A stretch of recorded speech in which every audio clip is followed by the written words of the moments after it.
Mes chers collègues,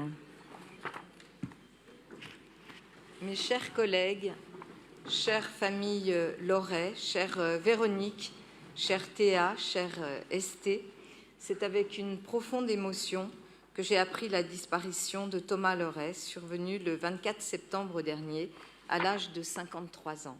Nous avons très bien connu Thomas ici dans cet hémicycle. Il est parti trop vite et trop tôt.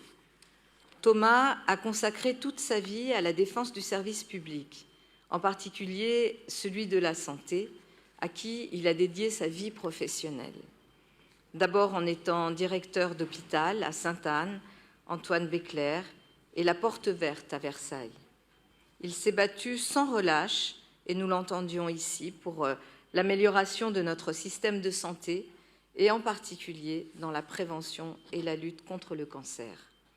Mais il a également été un homme politique engagé, sans faille, depuis son adolescence. Guidé par l'idéal de Michel Rocard, dont il a toujours conservé les valeurs républicaines et sociales, il avait été élu en 2008 conseiller d'arrondissement, puis conseiller de Paris du 16e arrondissement en 2014. Il avait mené une campagne de terrain, une campagne dynamique à son image, dans un arrondissement où, reconnaissons-le, la gauche a souvent du mal à se faire entendre. Thomas Loret était respecté, il avait été élu et avait porté une autre voix au conseil d'arrondissement du 16e, et je sais combien, dans le 16e arrondissement, il laisse aussi une empreinte. Luttant sans relâche contre le conservatisme et le repli sur soi, il a marqué à sa manière la vie politique de cet hémicycle.